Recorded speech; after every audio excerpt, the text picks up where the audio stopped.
CPS से रजनीकांत त्रिपाठी। हिंदी साहित्य की पढ़ाई जो है शुरू हो गई है। इस आपदा काल में ऑनलाइन पठन पाठन की व्यवस्था की गई है ताकि आप लोगों के अंदर शिक्षा के प्रति जिज्ञासा बनी रहे।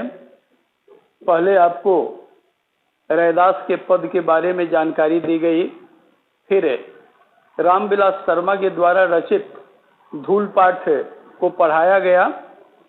जिन जिन पाठों को पढ़ाया जा रहा है उसके ऊपर चिंतन मनन करना आपका परम कर्तव्य है। आज मैं रहीम के दोहे के बारे में आपको जानकारी देना चाहता हूं। सबसे पहले कवि रहीम के जीवन वृत्त पर हमें प्रकाश डालना है।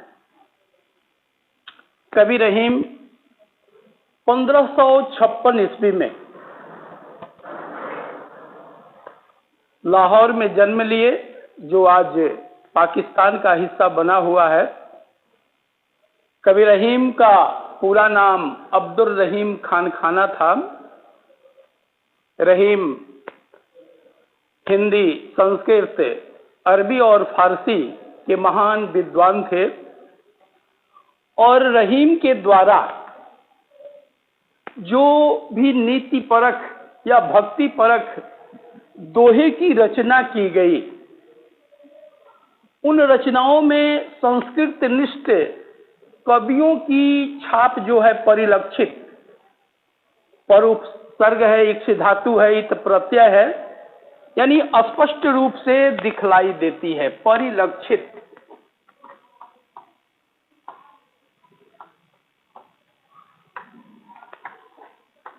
इसमें पर उपसर्ग है, लक्ष्य धातु है,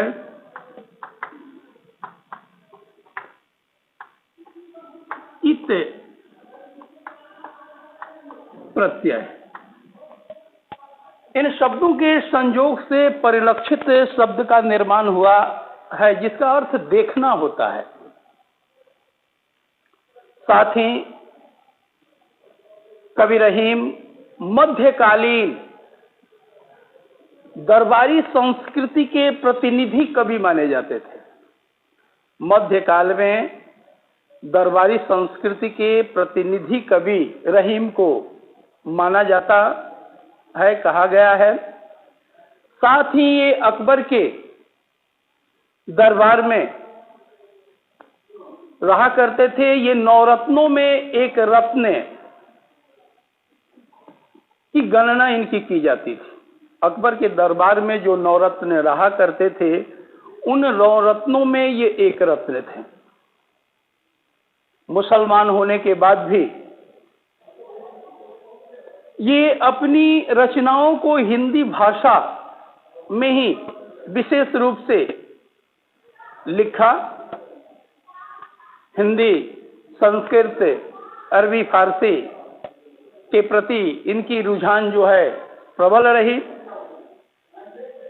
रहीम के द्वारा रहीम सत्सई, श्रृंगार सत्सई, मदनाष्टक, भेद वर्णन इत्यादि कई रचनाओं को रचा गया। इनकी जितनी भी रचनाएं हैं, उन रचनाओं में अधिक से अधिक नीति परक दोहे की रचना देखने को मिलती है और इनकी जितनी रचनाएं हैं वे रहीम ग्रंथावली के नाम से जाना जाता है। प्रस्तुत पाठ में रहीम जी के द्वारा जो भी दोहे दिए गए हैं वे सब नीति परख हैं। ये अपने दोहे के माध्यम से हमें यह बतलाना चाहते हैं, पाठकों को यह सुझाव देना चाहते हैं कि हमें अपने जीवन को कैसे व्यतीत करना चाहिए, जीवन में हमें क्या क्या करना चाहिए, किस तरह से रहना चाहिए, कौन से कार्य करने योग्य हैं और कौन से कार्य न करने योग्य हैं, इन संपूर्ण बातों को कवि रहीम के द्वारा अपने इन दोहों के माध्यम से बतलाया गया है। ये अवधी और ब्रज भाषा में शब्दों की रचना इनके द्वारा, दोहों की रचना इनके द्वारा की गई है।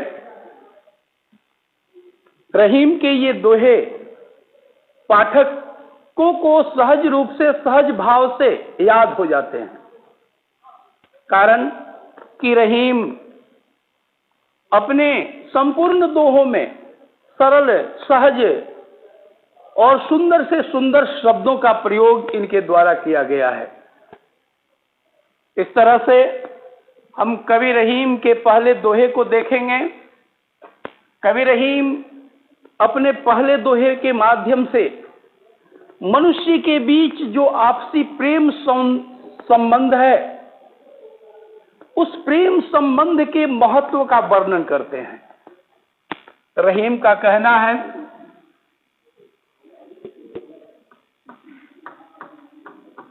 रहीमन धागा प्रेम का मत तोरो चटकाए।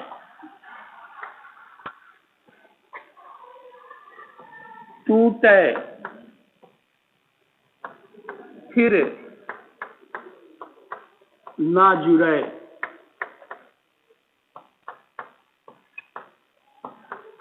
जुड़े गांठ पड़ जाए।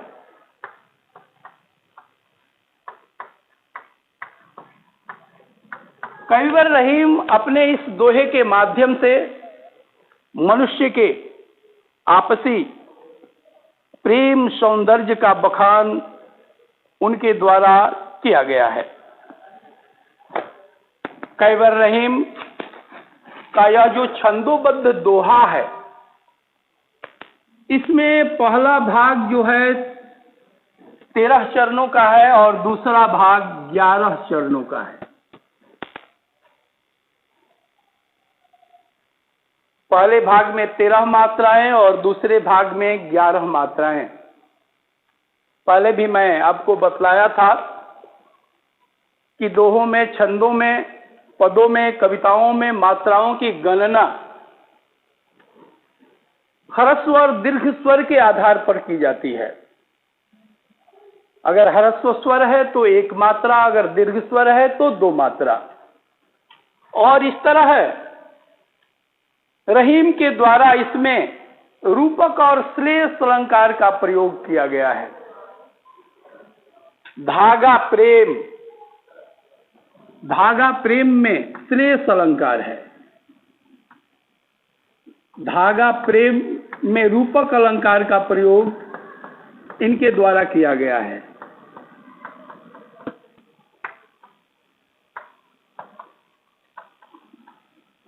और गांठ में श्लेष अलंकार का प्रयोग